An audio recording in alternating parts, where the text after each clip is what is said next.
You're listening to The Edge with Mark Thompson.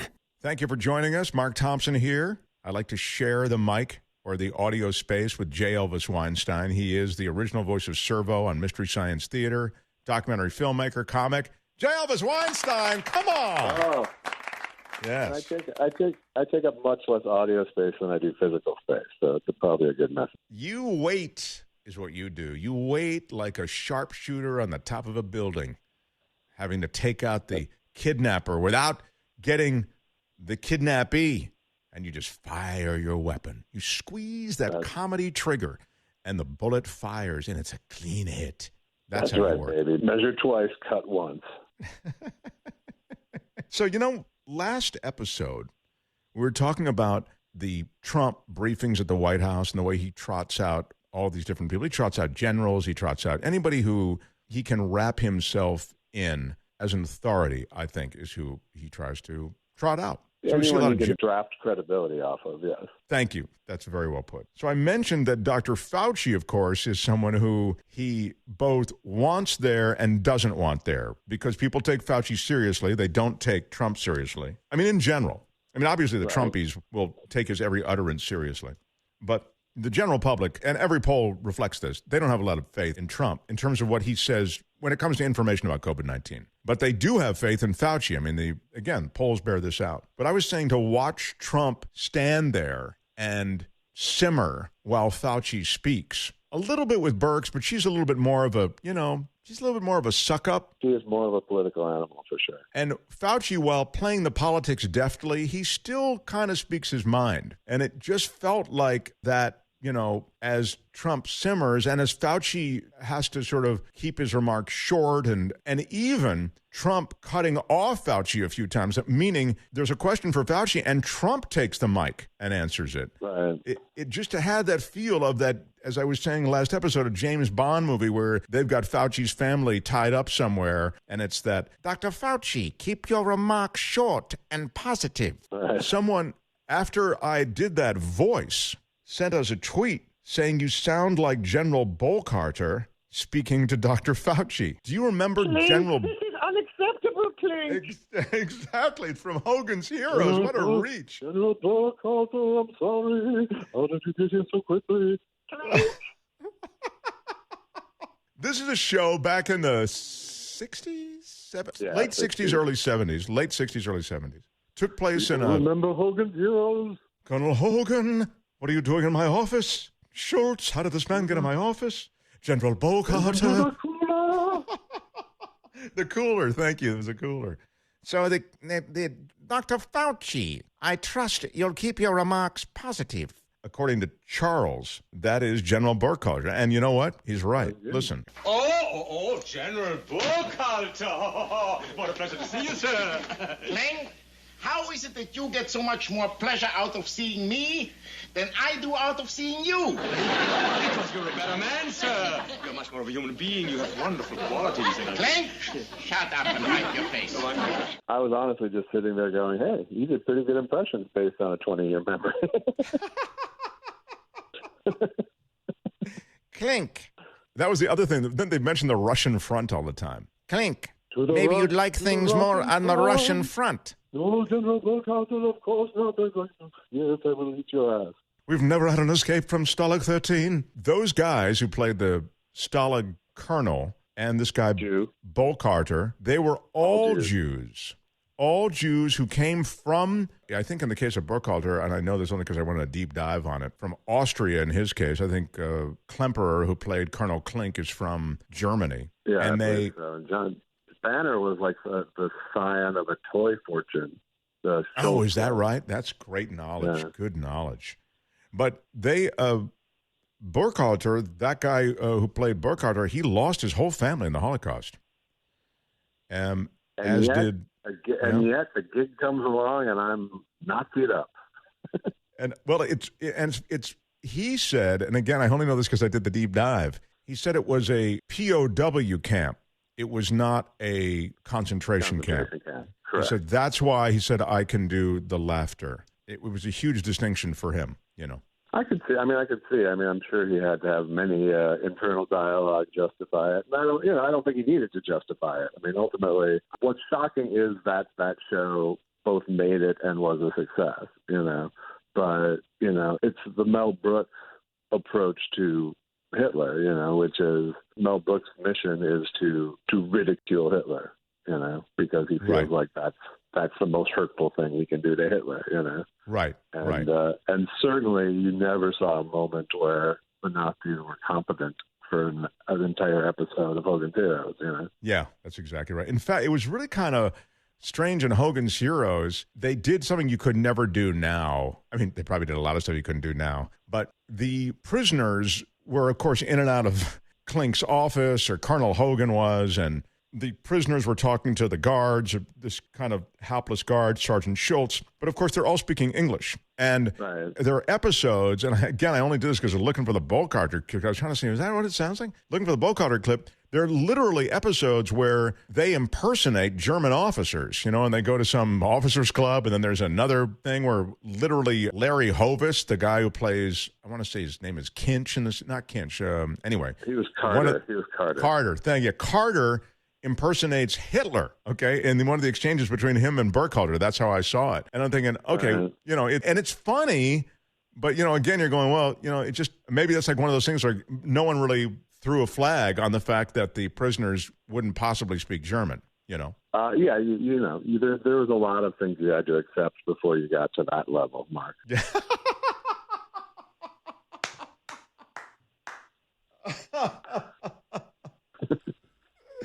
Thank you. You're right. That's you're saying that's an odd place to draw the line for me, is what you're saying. Yeah, it really is. Yeah. You don't think the fact that they had the Stalag Colonel's coffee cup completely bugged, that they had dug tunnels in and out of the camp, that they did everything but operate a 24-hour rock radio station in the barracks, you don't think any of that is a problem? That's not a problem, but the accent. It's very funny, though. Yeah. So there's that. Okay, well, so in today's episode, it's Josh Mankiewicz, who has the #1 podcast in America. Dateline NBC has a murder podcast, and they haven't even dropped an episode as they ascend to #1. Crazy. Wow. There's a lot of loyalty in the murder people.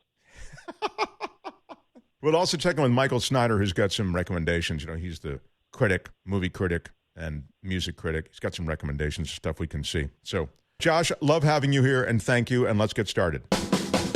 This is The Edge. The advantage, it means. Hey, look, I just spit on me for no reason. That's horrible. Is there some comfort in uncertainty, do you think? You're a degenerate. Because Australian Shepherds need action. Wow. Yeah. This is The Edge. That's a self-loathing term that I use. Oh, got it.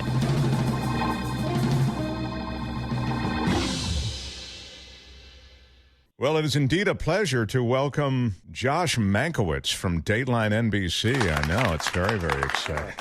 Hello, Mark. Hello, Josh Mankiewicz from Dateline NBC. And I always am happy if I can include our favorite contributor to any conversation, but especially to a conversation with a guy named Josh. He's our Josh, J Elvis Weinstein. Hi, Josh. Hey, brother. Hello. Yeah. So, Josh Mankiewicz has a podcast with Dateline NBC that is #1. J Elvis, here's the odd thing about that. It was #1. I mean, it's past Joe Rogan, which is #2. And that's a whole other scary conversation. And I don't mean to be, because Rogan's podcast can be very interesting and all this sort of thing, but there's some scary stuff going on there, too. Anyway, his podcast is #2. Josh Mankiewicz, you guys screamed up the charts past Rogan, and you hadn't even done one episode yet. How does that happen? I know, that is some significant Dateline fan brand loyalty. That's what that is. I mean, that is a lot of people who watch Dateline regularly, who saw that Dateline had a podcast, and without hearing a single episode, just this little teaser trailer that we ran, they said, I'm in. And that only happened because of the connection that we have with the Dateline audience. Jay Elvis, we don't have that kind of connection, do we, with our audience? We do not. But I don't have the kind of power to leapfrog an entire industry. Yeah. Think about how the rest of us feel, Josh. We've been doing this, a lot of us, for, 6+ years. And, and we got a small but dedicated community. And you just come in, some guy who just pulled up in his convertible. You jump out of the car and, lay down a couple of tracks, and you're number one. It's 6 years for you? Yeah, I think 6+. Yeah. Six wow, and a half. It felt a lot longer. It really did. Each episode does, really. Yeah, I thought that was just week one. But, well, look, I mean, this is not about me, really, as much as I would like it to be. This is about Dateline, which is now in its 28th season. And, true crime is a giant part of podcasting, and we have the biggest name in true crime. And for many, many years after other people like you and a lot of lesser-known people were doing podcasts, we still weren't in the podcast game. Then about a year ago, we started putting just the audio of previous Dateline episodes up for podcasts, and we weren't even adding anything to it. It was just like listening to TV and turning away from the picture. And those did really well. And then we did 2 other original ones, one of them called 13 Alibis, about a guy who was wrongly convicted.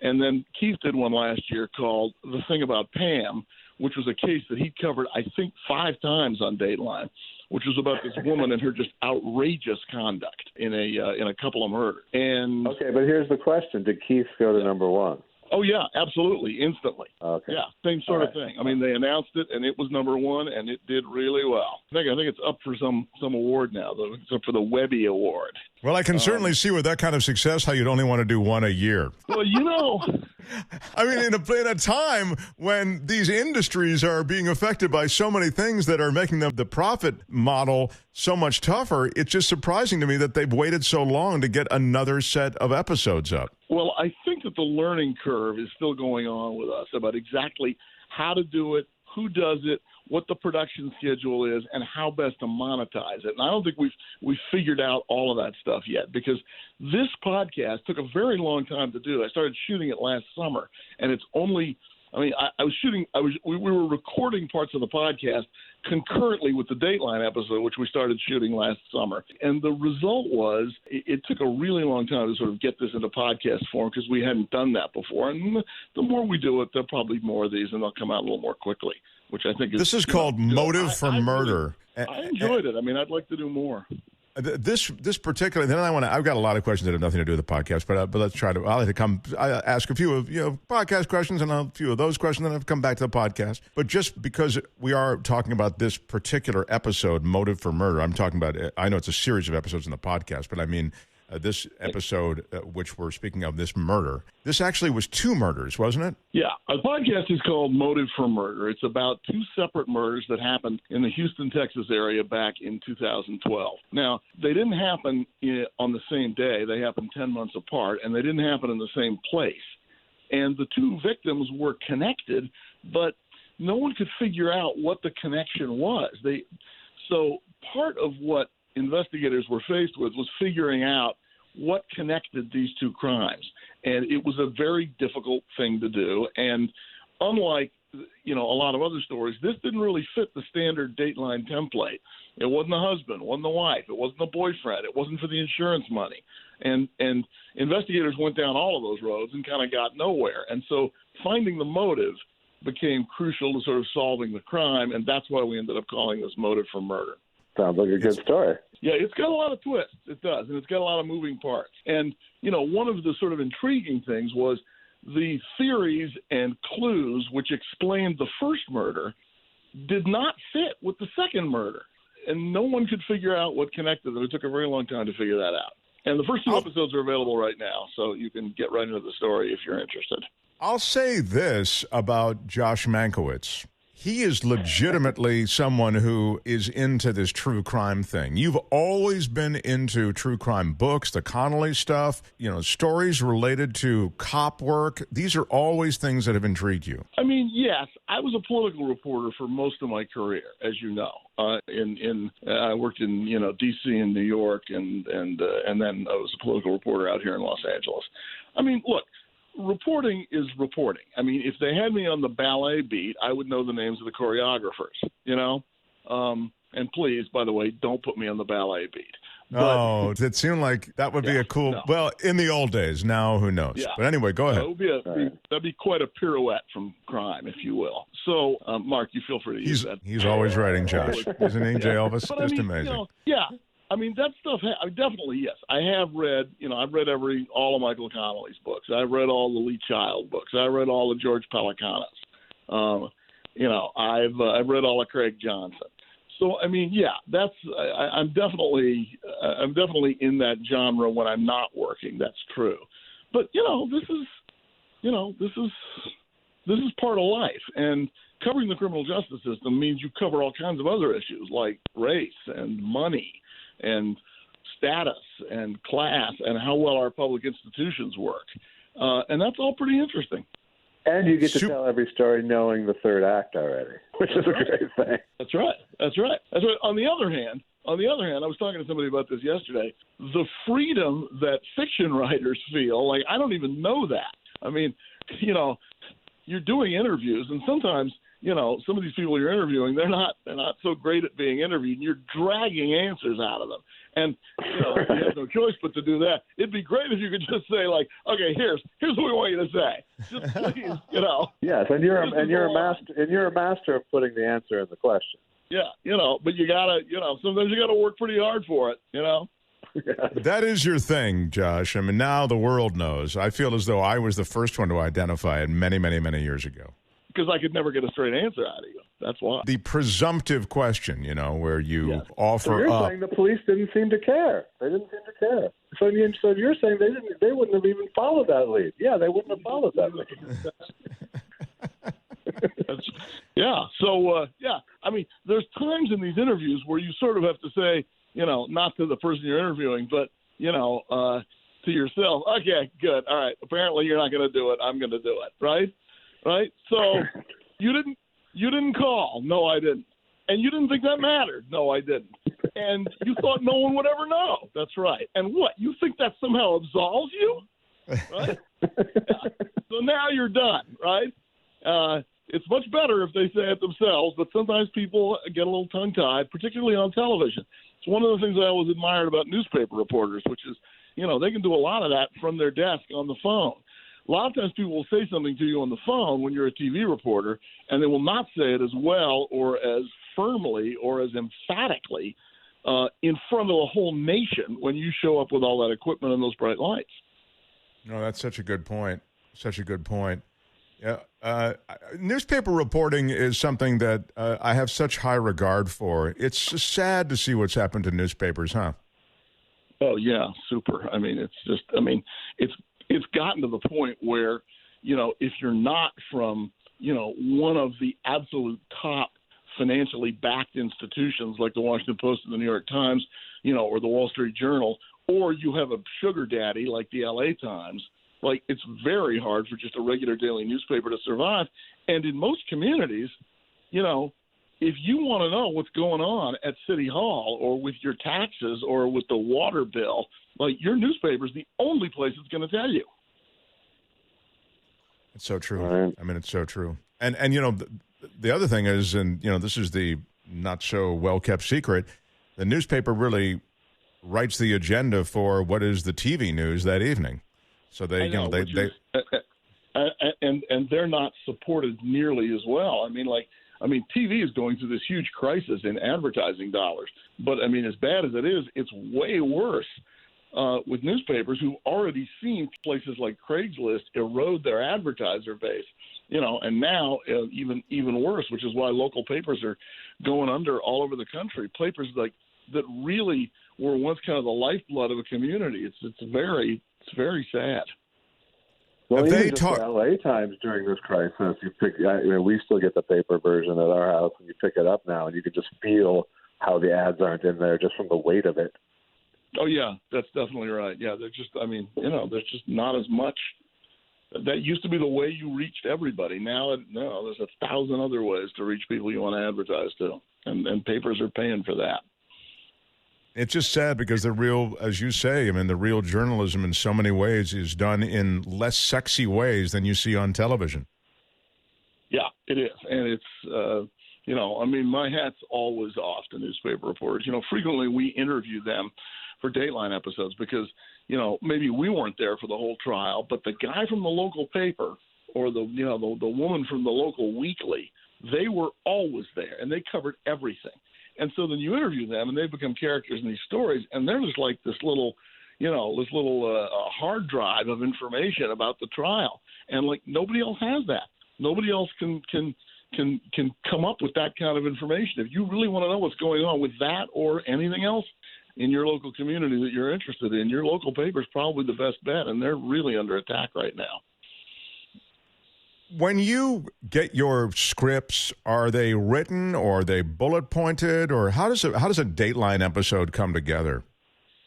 Okay, there's a story meeting in New York pretty much every day, at least every Monday through Friday, and we read local newspapers all over the country. The country's been divvied up into a whole bunch of zones. All our different producers in New York, read those areas' newspapers, and so we find out what's going on. Also, because we've now been on for so long, local stations and defense attorneys and prosecutors and cops from all over the country are calling us and saying, you should do this. This is a great story. We don't know what happened. This murder just happened over the weekend, but it looks like it's going in all kinds of different directions. And so then we start making calls and we start finding out, whether it is something that we can do and whether the people involved are interested in talking with us. The cops and the prosecutors usually won't sit down and talk until after the case has been adjudicated. And that's also when the court file becomes public record. And you need that because that's got the 911 call in which the guy sounds, inappropriately cheerful. Or it's got, some crime scene pictures which you can use if they're not too gory. And you'll get a lot of stuff, court exhibits. Maybe you'll get the person who was the defendant getting interrogated if that came up as an exhibit in the trial, some video of that. So you need all that stuff. But early on, you can start talking with the attorneys on both sides, the accused if they're out of custody and they're willing to talk, certainly the family and friends of both victim and defendant. And so you start finding out what's the story here? What story do these people have to tell? How good are they at telling it? How willing are they to tell it? And what's this going to look like when it finally airs? And you can't always answer that question perfectly because you don't know how the trial is going to go, or even if there's going to be a trial. Maybe the person's going to take a plea, or maybe charges will get dropped. You never know early on. But you start making the calls, and sometimes we start interviewing some people before the whole thing's over, and then when it finally is a verdict and we cover the trial, if they'll let cameras in, they don't always, sometimes they do. We cover the trial if possible, and then when that's over, when the verdict comes in, then you go out and try and get the people that you hadn't been able to get up to that point, and then very quickly after that, we start, scanning all the material and going through all our interviews and going through all the other material that we have, like, body cam footage or interrogation stuff or security video, whatever else other stuff we have, and then we start assembling an hour. The producer and I do that, and then we come up with an outline, and then I usually, write the words that you hear. Do you guys ever get into it about how something should be done, or by now you guys are so everybody's on the same page? Well, there's definitely a Dateline template, and if you're going to break away from that within the walls of Dateline, you're going to have a good reason to do it. We don't begin by saying, here's a guy who was accused of killing his wife, but it turned out she was having an affair with the next door neighbor, and it was that guy. Now stick around for 59 minutes. Right? Yeah, we're not doing that. So we're going to tell you about John and Mary and how they had a great marriage, and then things seemed to sour, and then one day, Mary didn't come home. Quiet John went looking for her. And whenever they say John and Mary had a great marriage, I know, this is trouble, right? Now I do the reverse barometer thing with you, Josh. We've moved some stuff around. Like we used to begin by giving you the background. Now frequently we start with the actual crime. Sort of like, at the beginning of Law and Order was always the people, who were coming home from the theater and they were having an argument and then they stumble on the body, that was my favorite part of Law and Order. I love that. Absolutely. I always wondered what the backstory was to those people, because it always began with like, why don't you try standing up to your mother for a change? Oh, really? Yeah. That was always my favorite part. Yeah, they go from the most mundane situations to finding the go ahead, finding the dead body. So we've tried, changing the order of stuff a little bit. Like maybe the backstory comes sooner, and usually in part 2, if it's an hour and there's 6 parts, there's 6 acts to an hour separated by commercial breaks. Usually in Act 2 is when you start hearing about the investigation. So usually it's the crime in Act 1, and you start hearing about the investigation in Act 2. You sort of meet those characters and find out sort of what police and what family and what other people initially thought. And then sort of the story goes wherever it goes. I mean, you never know how many suspects there are going to be or how many, sort of persons of interest or what end up being red herring. But, somebody walked up to me in an airport once and said, I figured out your show, which is the first person you show us is never the guy. And I thought about that for a while, and then I immediately wrote one in which the first guy was the guy. And then we circled back to it. And Dateline said to me, "Why are you doing it this way? Don't we want to delay him until later?" I said, we've telegraphed this punch now too many times. Like we're going to show you this guy, we're going to dismiss him, and then 48 minutes later, we're coming back to him. Yep. That's great. That's great that your audience is so hip to it. Well, and that's the fun thing about this, which is that, the storytelling of this is great. Being able to lead the audience around corners and, but ultimately we're bound by the truth. I mean, we don't say somebody was a suspect if they weren't a suspect. And obviously, at the end, whoever gets convicted, they get convicted. This is ultimately, true to the facts because we're. But you might juice their importance. Compared to what the police thought their importance might be. If somebody is a suspect for 3 days, as opposed to somebody else who's a suspect for 6 weeks, they might end up getting equal treatment in the script. Right. But ultimately, we're not going to say this guy, police were looking at this guy if they weren't. I mean, we don't do that. No. If somebody was a suspect or a person of interest, even briefly, and they were asking questions about him, and it fits some of then we can mention that. If not, then we don't. So then we're off on the storytelling, but the challenge is always to draw a very fine line between the story and the storytelling, which is the storytelling is the part we've been talking about. It's kind of fun. The story isn't fun. It's deadly serious, and it's for the people that we interview on Dateline. It's the worst thing that ever happened to them. So there's nothing fun or amusing or winking about that. That's right. That's serious, and you've got to figure out a way to do both because you can't appear to be smirking throughout the hour at how pathetic somebody's alibi was, because at the same time you've got to be recognizing that this is a murder and these people are going to be forever changed by it. That's such a great point. I mean, I know that you've had a relationship through the years with various families that were affected by these murders, so it's like more than just this is more than just a commercial enterprise for you and more than just storytelling. You've actually, stayed connected in some cases. Yeah, I mean, look, I think a lot of people do that. I mean, you end up spending a tremendous amount of time with all of these people, and and they're telling you the worst thing that ever happened to them, and you're spending frequently, sometimes like not just an hour in the chair with them. You're spending like a couple of days with these people, and you really hear everything that they're going through. Dateline interviews are frequently, I mean, their Dateline hour is only about 38, 39 minutes of programming when you take out commercials and credits and station breaks and things like that. But the interviews themselves are like sometimes 3-4 hours long, sometimes longer. So you do get to know these people, and over the years, like you hang on to them. I mean, some are still my friends. Some are people I just talk to see how they're doing. There's this idea that people get over being the family of a murder victim, or they get over violent loss, and I don't think they do. I don't think there's any such thing as closure. I've never liked that term, and I don't. It's one of the things I talk about in the podcast.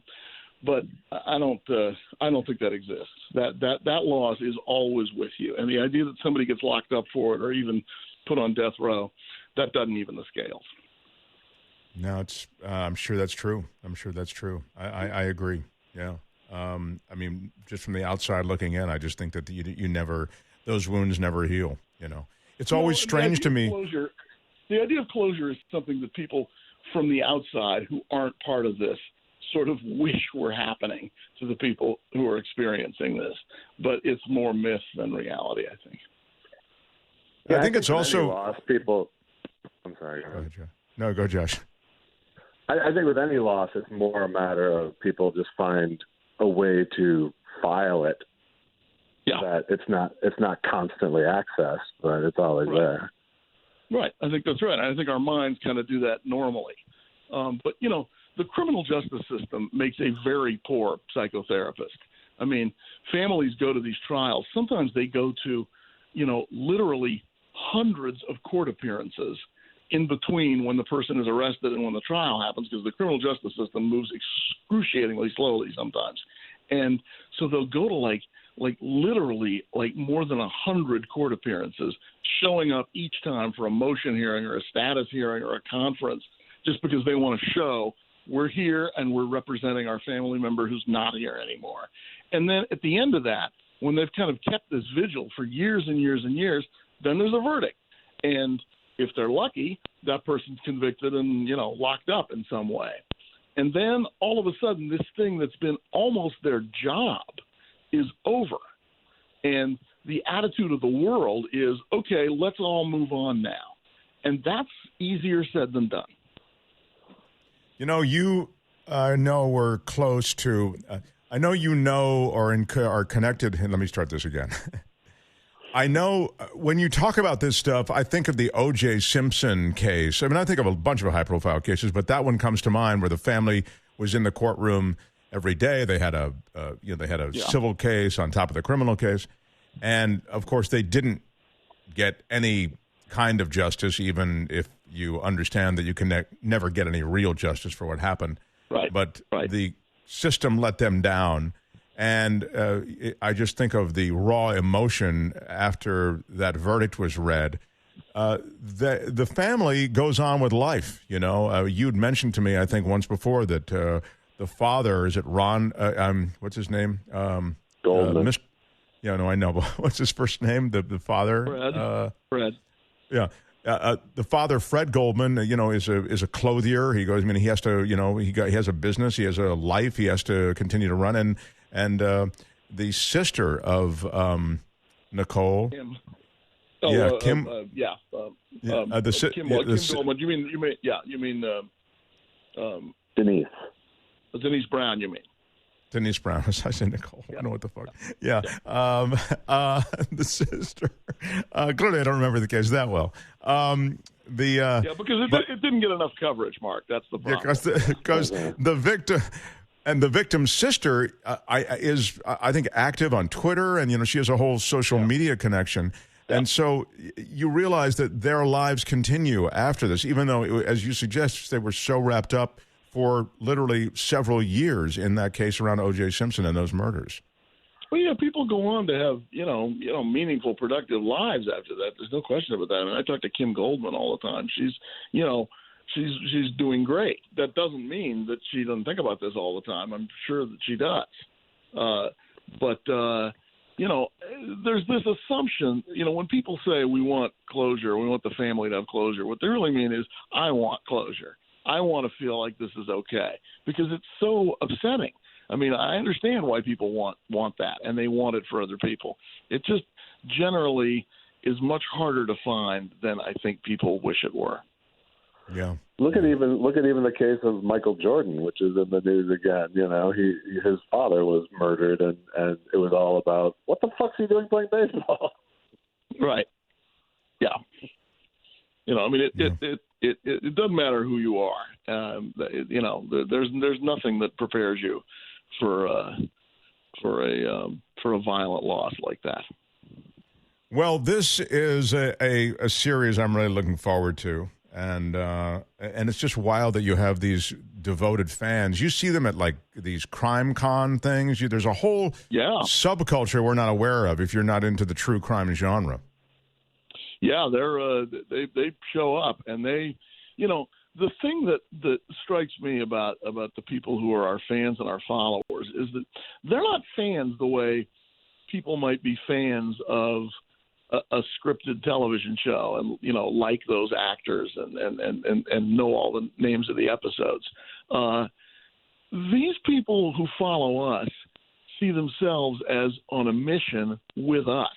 They see us more as like their partners than of celebrities, and that is great.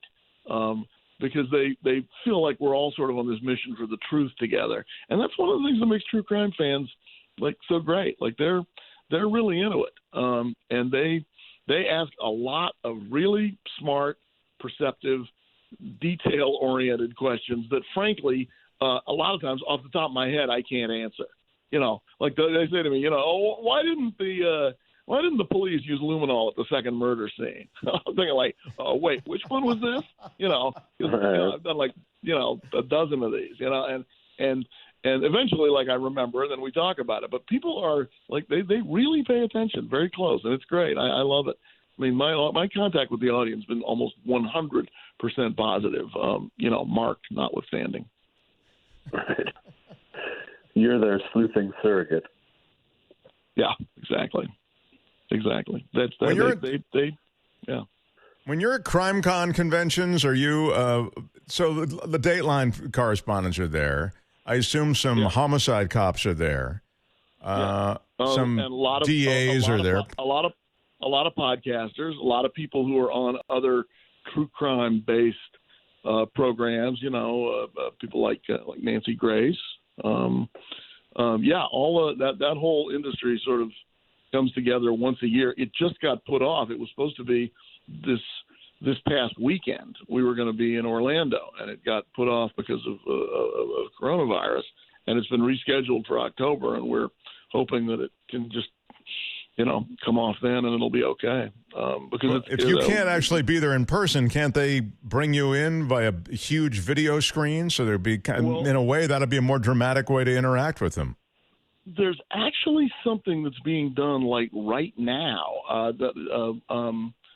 We're recording this on Friday, and I think tomorrow there's a virtual CrimeCon event that I already recorded something for earlier in the week, which I took a bunch of questions from people.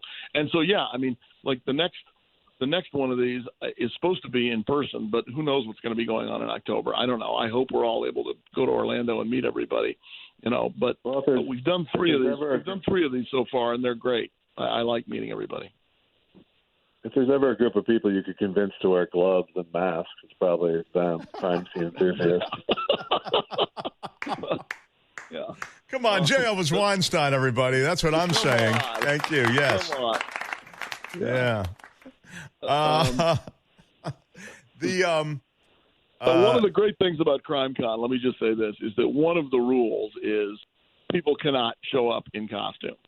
Like the people who go, like as I say, they see themselves as our partners, and they are very, very serious. They're not coming dressed. They're not coming dressed as some. Nobody's going to show up looking like Joe Exotic. No. Yeah. McGruff, maybe McGruff. Yeah, no, not even McGruff the crime dog gets turned away at the door. McGruff would be a very strong play, though. I love that. Yeah. Are you a fan of any of the – I know you're a Bosch fan. Apart from Bosch, like I think of Law and Order. Like you mentioned Law and Order. Do you like Law and Order? Well, I do, and I was in local TV in New York and then later in L.A. when Law and Order was first on. I think it started in 1990, and I was working in local news then.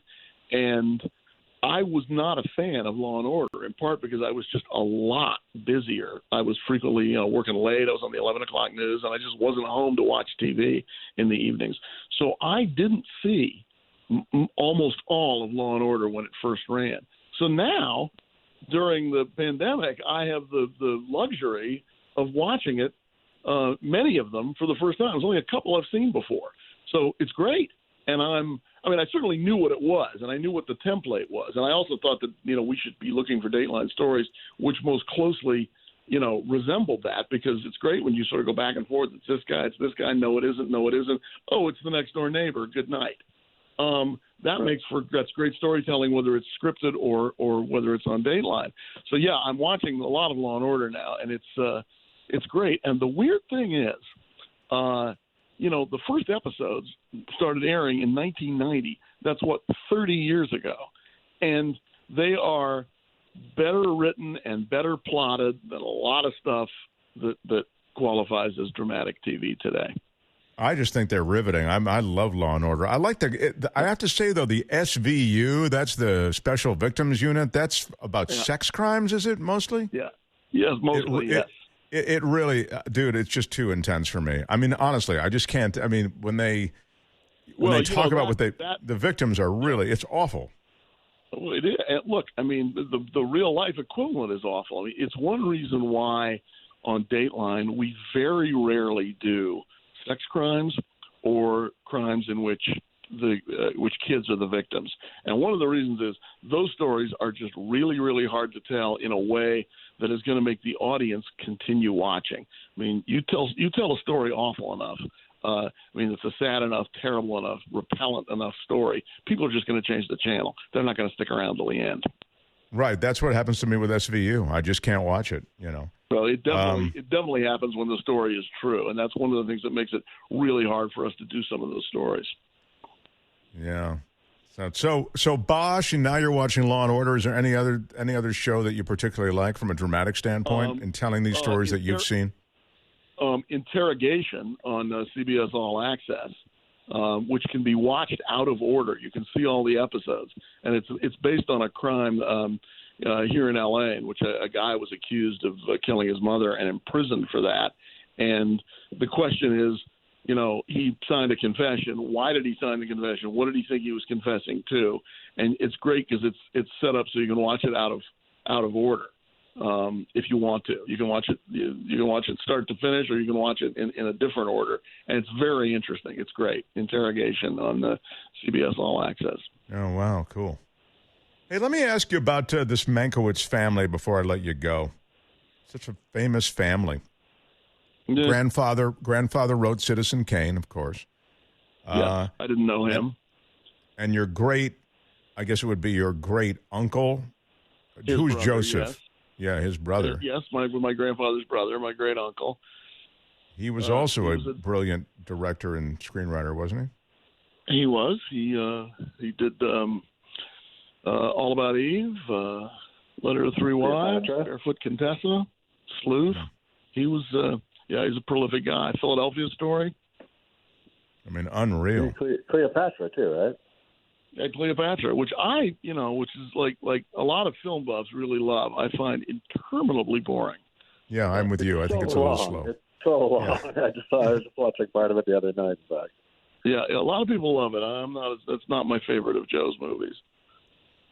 I'll tell you a great Joe Mankiewicz story. One time at Thanksgiving, we were visiting him. My mom, my dad, my younger brother, and I were up in upstate New York, where he lived, outside of New York City. And we finished the Thanksgiving dinner. It's him and his wife, third wife, fourth wife. I lost count. But he married a lot of beautiful women. He did. He had a talent for that, I think. And we start to take the obligatory snapshot of the family getting together, because we didn't get together with them that often. And so we're sitting on the couch and, figuring out how to do it. And Rosemary, his wife, says, no. You sit here, Joe, and you, Frank, my dad, sit here. And then, Ben, my younger brother, was pretty small at the time. You kneel down in front. Josh, you're standing back here. And so there's a lot of moving people around. And Joe leans over and says to me, "We'll try it your way, but we'll print it my way." Always a director, huh? That's great. Yeah. Just terrific. I knew him pretty well. He passed away in '93, So I got to know him quite well. I didn't know my grandfather at all. Your dad was one of the great badasses of the 20th century, too. Yeah, he was I'm always reminded of the fact that, like, I've had one career for 45 years. My dad had, like, 45 careers, Right. I mean, he was a journalist. He was president of NPR. He was at two different times a syndicated columnist. He was Robert Kennedy's press secretary. He ran the McGovern campaign. He had a 30-year career in PR. By the way, I've, like, left out a bunch of these things. He was an NBC News correspondent. No one remembers that, for about 4 months in 1968. He anchored the local news in D.C. Yeah. Was that right after Kennedy was shot?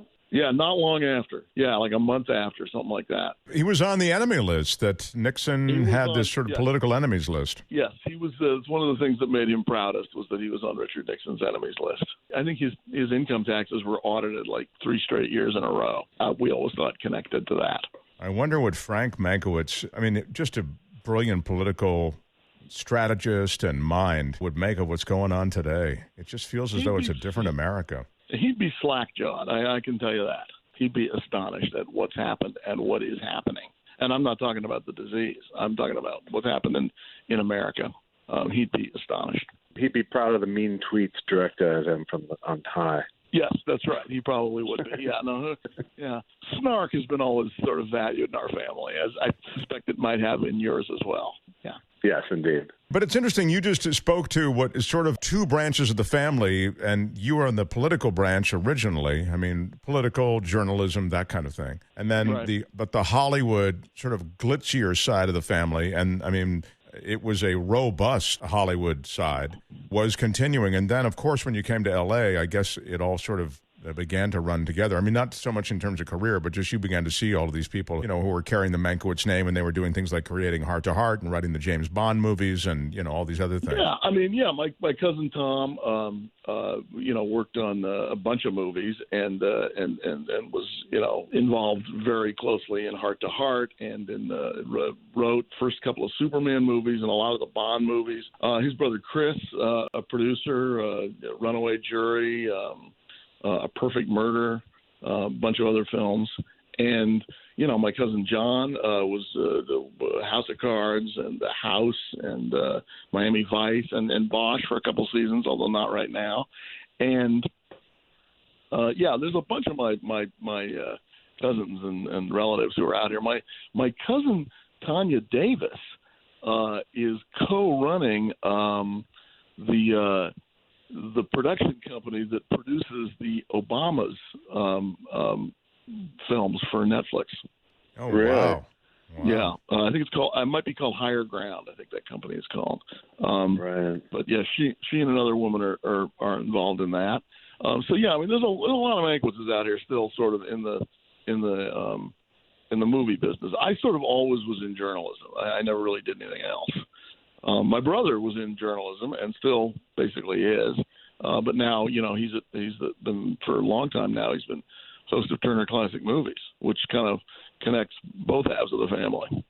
Yeah, and I think within that world of Turner Classic Movies, the Mankiewicz name is royalty. I mean, it really is. Oh, in that world, it definitely is. Yes, I think that's right. And I think that's one of the things. I mean, look, we grew up watching and talking about and living and breathing movies. So I mean, that was like the perfect job for him.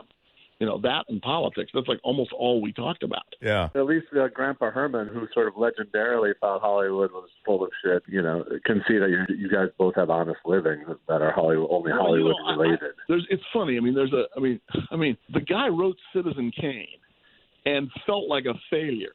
Now, I can't even fathom that, I mean, today the guy who wrote Citizen Kane would be like so rich that he managed to like gamble or drink away almost all his money. But, there's a book that just came out within the last like 6-7 months called The Brothers Mankiewicz, which is about Joe Mankiewicz and Herman Mankiewicz and their journey through Hollywood and through life. And there's a lot of stuff in there that I didn't know, that I either had forgotten or it just never got passed along to me. And one of them, which I was sort of amused by and proud of, is, and I didn't realize this, I'm a fourth-generation reporter. My dad was a journalist for a while, UPI and Newsweek, and he was a local anchor. And as I said, he was briefly with NBC, and he was at PBS for a while. And Herman, my grandfather, was one of the drama critics in the New York Times and the New Yorker, and also just did some basic reporting for those publications, and I think a couple of other now defunct newspapers in New York. And my great-grandfather, who was also named Frank, originally Franz when he came over from Germany and Poland, he was the editor of a German-language newspaper in Coal Country, Pennsylvania, which is where the Mankiewicz settled when they came over from Poland. And I did not realize that. Oh, that's wild. Yeah, that's terrific. Yeah. I mean, well, I just think that in this genre that you've ended up in, and, as you say, you reported on politics. You were a general assignment reporter for years, I know, around New York City, too. But I'm just saying, ultimately, you were able to, choose your course, and politics it was. And then this true crime world, it seems as though this is the apex of that world. I mean, it's happened that way. There have been other offerings from other networks. But, wow, Dateline has somehow, and I don't know how these things work. I mean, I don't know if it just is natural audience flow or if you guys broke a big story or what happened. But, sometimes it literally can be what night you're on also. But it's the way you tell a story now. Clearly, it's more than just coincidence. Now it's a brand that pays off. I mean, people know and want Dateline. You guys have reached the top. That credit belongs, I think, largely, to the staff at Dateline, which is without question the best place I've ever worked in terms of the skill and professionalism of the other people. It's really astonishing, and it carries you along like this breaking wave. I mean, you do better work because of all these people that you're working with who are really at the top of their game. I think a lot of the credit for that belongs to David Corvo, who's been the executive producer of Dateline for close to 20 years, I think.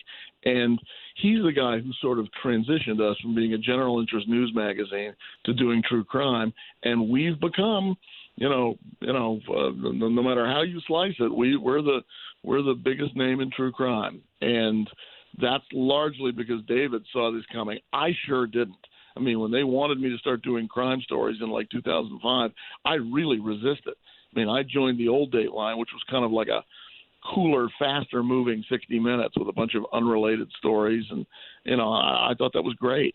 And I did not want to make the transition to true crime, but it worked, and the audience really responded. And it turned out there was this audience out there for that sort of we'd never even realized was there.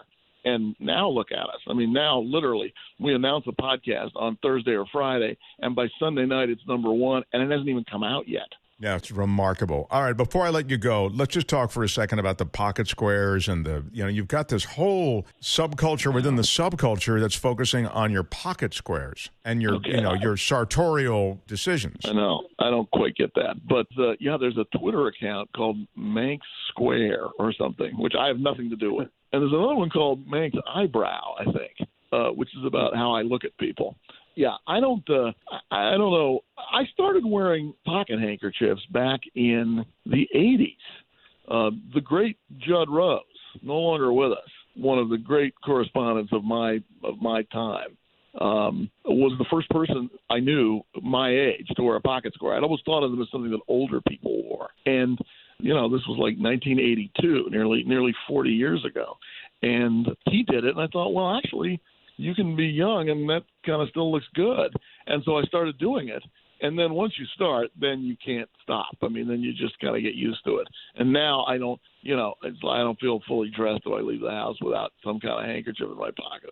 And weren't you also big on the suspenders thing, though, the braces, like the Larry King suspenders? Didn't you go through a period during which you were doing that? I prefer to think of them as Michael Douglas suspenders, but yeah. I mean, a lot. Look, I think a lot of people's sartorial choices were shaped by a couple of different movies. And in my case, Wall Street, and to an even greater extent, American Gigolo, with that Armani wardrobe that made for Richard Gere in that movie. Those are the things that made me change the way I dressed, and those influenced my dress more than anything else. But certainly, suspenders in the 70s and 80s were very big, and I had a lot of them. I still have a lot of them. They're in the closet. My wife wants me to get rid of them, but I can't bear to part with them. And do you still have your suits made with the buttons? Made with what? With the suspender buttons. For the brace. Oh yeah. I always get suspender buttons when you buy a suit. Yeah, tell them to put that on. Yeah, you never know. It's good. You never know when they're going to come back. Part of the reason I don't wear them anymore is that it's a much more formal look than is required to interview, cops and people who have suffered terrible losses. You don't want to go in there looking like Michael Douglas in Wall Street. That's kind of a barrier. So I've had to adjust the wardrobe. Especially don't wear your Mork and Mindy ones, especially.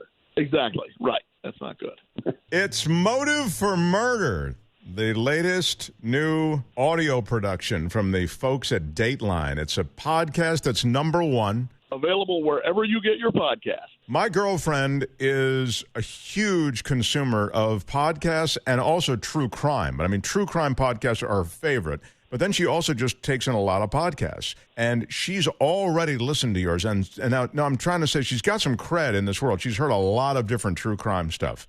She said it's absolutely terrific. So congratulations. Well, thank her for me. I mean, I know you'll never listen to it, but please tell her thanks. I will listen to it. J Elvis and I didn't listen to it deliberately before this because we wanted to. You know how Larry King in his little interviews used to say, I don't read the books. That's my favorite. Yes, yeah. It's our natural instinct for questions. That is the whole. I didn't pay any attention. I didn't read your book because I want to feel the same way about it the audience did. I want to take my hat off to Larry King for making that kind of virtue out of being unprepared. Yeah, no, it's a really laziness. Yeah, what's a guilty pleasure you have? That's like Trump saying I didn't read about the coronavirus because I wanted to feel about it the same way the country did.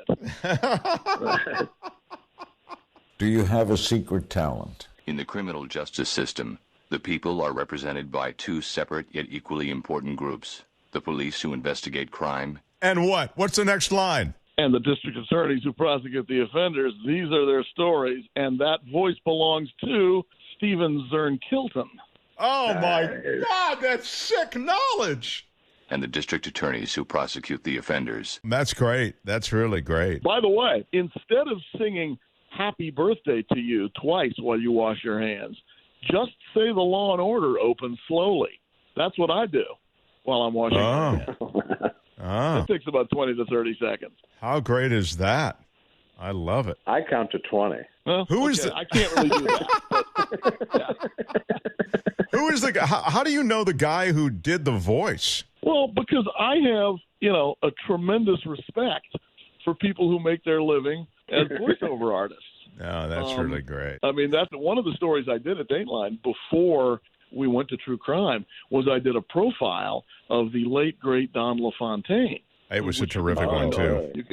You can find out there on YouTube somewhere, produced by the equally great Joe Ferrullo. And it's a story of, how he, there are hundreds of movies each year. And at the time, he was voicing the trailers for like 90% of them. And he could adjust his voice to whatever kind of movie it was. It was a great, fun profile of a guy that people were familiar with his work, intimately familiar, but didn't know his name and didn't know what he looked like. It was a fun piece to do. I think it's out there on YouTube if you want to see it. It really is great. You had him do the Dateline intro with different styles, like as a comedy, as a rom-com, as an intense suspenseful thing. And it was great. I mean, he was great. You could really tell that when he read it as an action movie or read it as a horror movie, it was like completely different. It was great. Yeah, brilliant. Absolutely brilliant. All right, we'll check it out. Motive for Murder. Doesn't sound like you need us to. You're already a big, it's a big I need everyone too. Well, I mean, maybe not you specifically, but I need everyone else. Yes. We love when you come here. We love when you stop by. Thank you. Thank you for having me. You are the greatest. Thanks. Thank you both. Josh Mankiewicz, everyone. Yeah. My favorite Mankiewicz would be a good name for a series. Yeah. What about that? Maybe take that meeting after the pandemic, settles down a little bit. What are you going to do after the pandemic? I mean, are they going to send you back out to various things? You got to be careful about that. I have no question that whenever the checkered flag comes down, whenever that is, I mean, when it's safe, we're going to be back out there in a huge way. I mean, most of the trials we were following sort of stopped halfway through. Oh, right. When they go back, we'll probably go back. And, there's a lot of things that we sort of have been waiting to do. I mean, I was all set to go to Italy to cover a murder which occurred there but's being tried here in the United States. Well, obviously couldn't do that, and who knows when it's going to be safe to do that. But most of the stuff that we're doing, we're going to eventually go back out there, or we'll figure out some way to do it remotely like, over Skype or Zoom or something. So in a way we can get some interviews and get Dateline back on the air. So we're going to be moving back on as quickly as we can once this ends. Have a great run with this. We're excited. Motive for Murder. Thanks, Until guys. next time. Yeah, we want to get you back on again. Love that you come by every couple of years or whatever. Whenever you next need time, it. next time in person. J Elvis, thank you for sitting in as well. Always a pleasure. Yeah, a lot of fun. J Elvis has a podcast. It's not number one. Not yet. No. It's called Thought Spiral. He does it with Andy Kindler. I know. Yes. And Josh has been, Mankiewicz has been a guest. I don't think you were available that day or any of those days, but yeah. Again, not sorry I missed it. I know, I'm sure it was good. Did you actually go out there, Josh Mankiewicz, to where they tape? Yes, Yes. home. Yes. Wow. And, well, how about that? Were you excited to have Josh Mankiewicz over, J Elvis? Like, oh my God, honey, I need everything clean. Josh Mankiewicz is coming. Or was it more? okay, I'm pretty sure. I can tell you, I'm pretty sure that conversation didn't happen. Yeah. Did you serve like special finger sandwiches or? But the crust cut off. Yes. No. I think Yeah. we went. We had lunch at at Brent's in the Valley, which was wonderful. So Yes. I see. I sent Josh home with a mug even. that's right. That's right. You have a mug? Mm-hmm. Yes. Why don't you have a mug? That's the question. That's what I'm asking now. Well, it's all we can do to get the show on the air. I mean, I'm sure we can't get a mug going. Yeah, we need a Motive for Murder mug, definitely. You have a mug for Thought Spiral? Well, we have them available, and I had ordered a couple, and so I gave him one.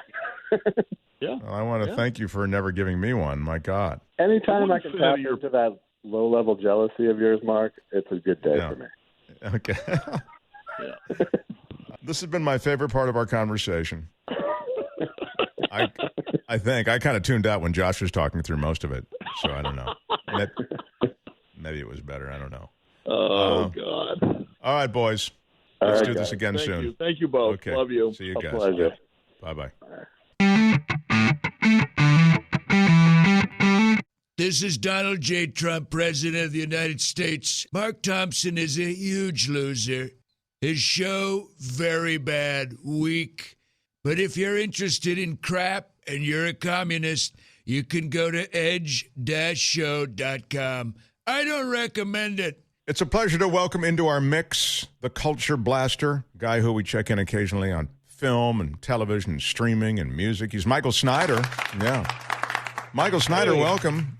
And you know J Elvis Weinstein. I do. Glad to be aboard. These are strange and perilous times, but we're all hanging in there. Yeah, J Elvis is someone who has produced some content that you can stream and listen to. Did you know that? He's not just like a sidekick on here. Yeah, he's a director. Go ahead. J Elvis, please. Well, I mean, the current content would be a documentary called I Need You to Kill on Amazon, and a comedy. And that follows comics as they go to Asia, back when you could go to Asia. It was fairly recently, and that whole dynamic between them. And I got another documentary coming out July 10th called Michael DeBar, Who Do You Want Me to Be? You have a release date then for the Michael DeBar doc. I do. Did you interview Pam? I assume you did. Yes, Pam was an extensive presence in the movie. Oh, Michael, you have to see this movie. It's really good. It's called Michael DeBar, Who Do You Want Me to Be? I'll send you once we're done, I'll get info. I'll send you a link.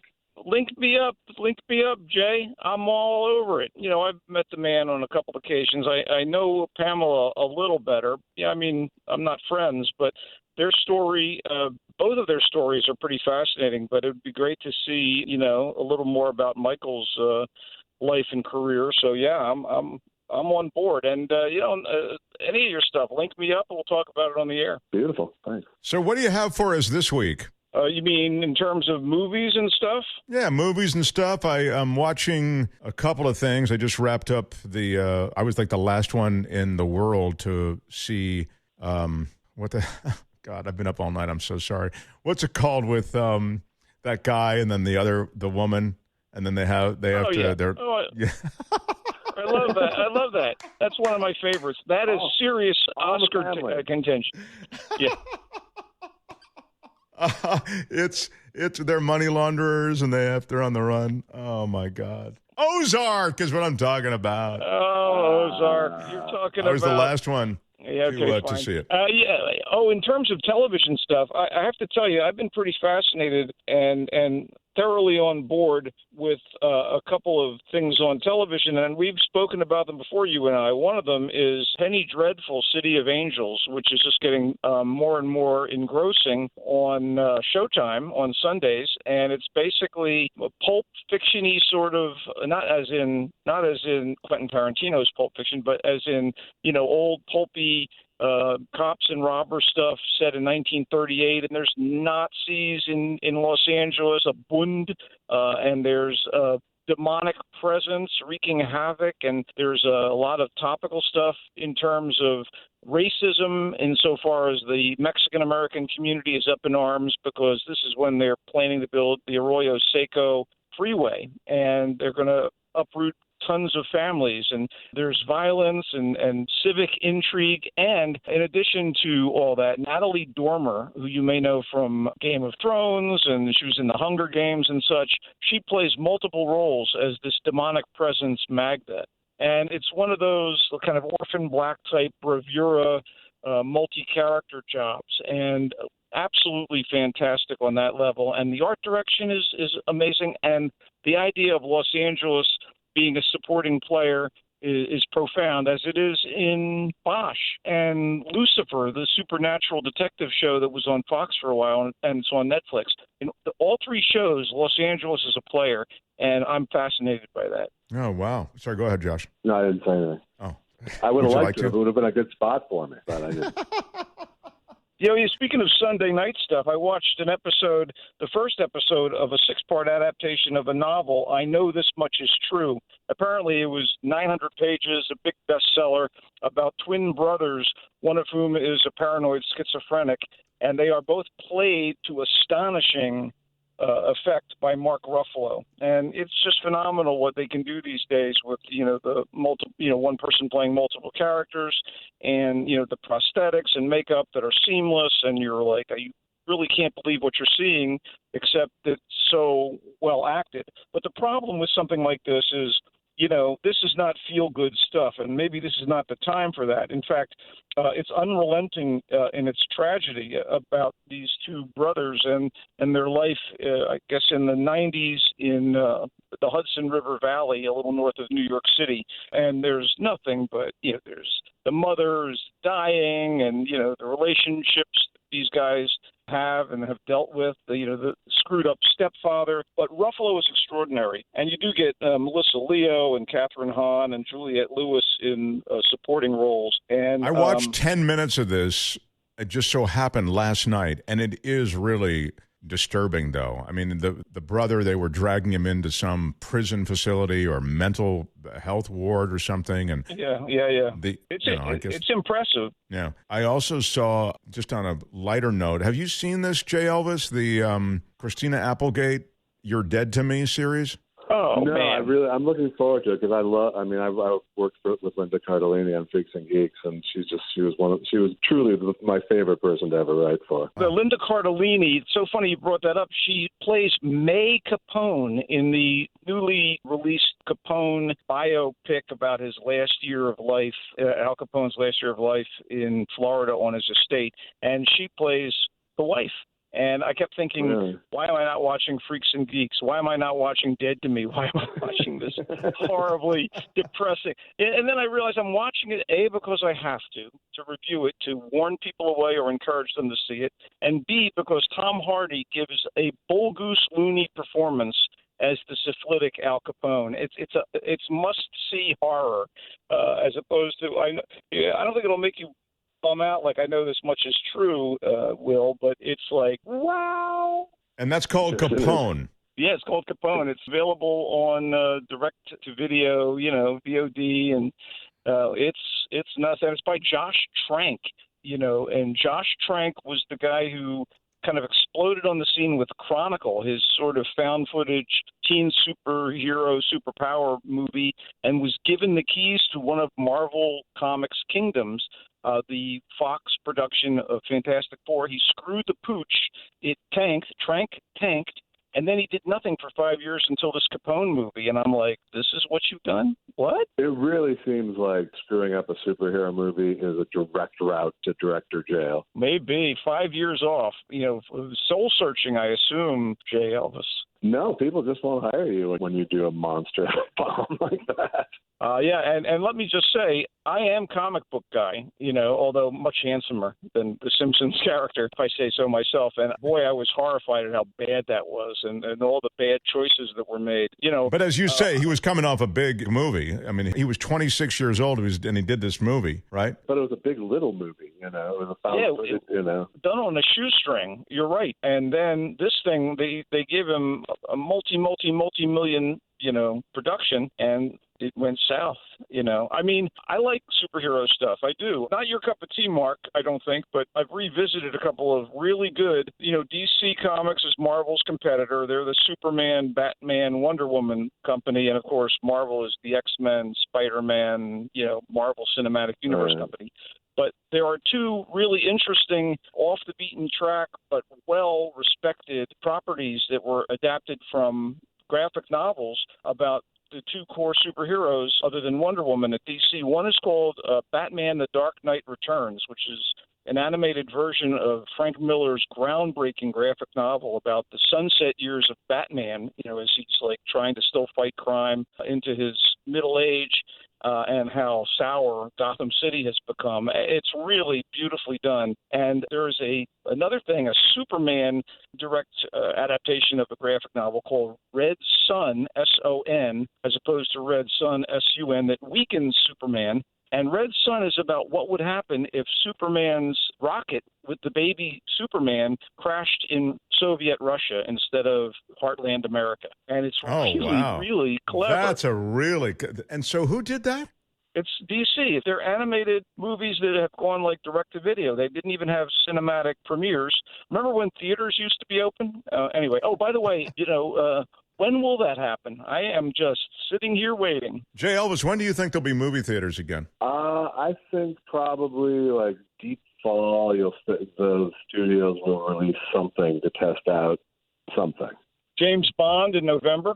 Maybe. When you look, just to digress for a moment, when you look at the packed pubs and bars in states that are beginning to lift restrictions, and even in some cases, the packed environments from people who want to lift restrictions, even in states where they haven't been lifted yet, Michigan among them, you realize there's a pent-up kind of demand maybe for getting out into these areas. I mean, it's clearly not healthy. I mean, from a pure medical standpoint and infectious disease standpoint, it's clearly not a good move, but it definitely is something that appears to be American cultural nature, Yeah, we're the only country where people just will not, where the certain percentage just won't wear masks. Just don't tell me what to do. Yeah, that's really, really the sensibility that we're seeing. It's shocking. I saw some video of what was going on at one of those bars in the Midwest where they were like partying. They just didn't care. I'm telling you, man. I mean, are either of you guys reminded of that Gabriel Garcia Marquez novel, Life in the Time of Douchebags? Because that's what I think we're watching right now. It is truly going to be, we've always imagined that there would be a plague that would wipe out stupid people, but I think it might be upon us. I don't know, though. I mean, the wipeout part doesn't discriminate between, those people who have paid attention to the order and those people who have not, does it? No, but at least we're at home. Yeah, now we are. But, I mean, I think it's going to take a while. This could be a really long backbeat. I anticipate that we as a country will massively screw up our first attempt at reopening, like massively screw it up. I agree. I just get the feeling maybe it's me. I think we're going to see a massive spike in June. A massive spike. Well, how could you not? I mean, how could you not? These orders are being lifted. In some cases, they're being lifted in response to public pressure. I mean, in Michigan, it's at gunpoint that they take over the State House. It's outrageous. I mean, how is that not illegal? It's not illegal to go into the State House in Michigan with a gun. I mean, there's something messed up right there. And that's yet another thing, J Elvis, that you can put at the feet of a country that's got issues. No, it's when you just see the numbers of people, it's like, would you go to a party if you knew that 42% of the people were belligerently stupid? Wow, and this is America, our coast-to-coast party. Remember, gentlemen, as far as I can tell, 100 is the median IQ, and that must mean that half the population has an IQ under 100. And what does that tell us? Well, you see it on TV. You see it in Wisconsin at a bar. Well, party. I mean, it comes crashing together with the religious right, honestly, also. I mean, there was just a story today about how in a poll, U.S. believers see a message of change from God in this virus. They are trusting some message from God. They view it as a divine message that trumps, if you'll pardon the expression, that takes precedent over any kind of science. And anyway, I just sort of think that just plays out in so many ways that are destructive across society, But as Josh says, there you go. You got the people who, buy that, and they're driving the bus for big chunks of the country. Yeah, I don't want to overstate the case here, but, we're in trouble when the debate is between science and faith and fact and opinion, and they're given equal weight. It's just insane. And, faith, I guess, to find inner strength and whatever, to believe in something bigger than you, it's all well and good. But this mumbo-jumbo about plagues visited upon us by some sort of wrathful deity, or to cleanse the earth. So let me get this straight. The Antichrist is their instrument, a fat orange guy sitting in an Oval Office? Well, they would say the Lord's perfect work is done through an imperfect vessel. They would say that. Boy, there's a vessel there. It's hard to believe God would engineer something that kills you for going to church. That's a great point. Thank you. Good point. Not really thought through then, all of the equation, is it? The poll found that 31% of Americans who believe in God feel strongly that the virus is a sign of God telling humanity to change. After 2 months in isolation, I think God wants us to change our sweatpants. Take a shower. That's all I'm saying.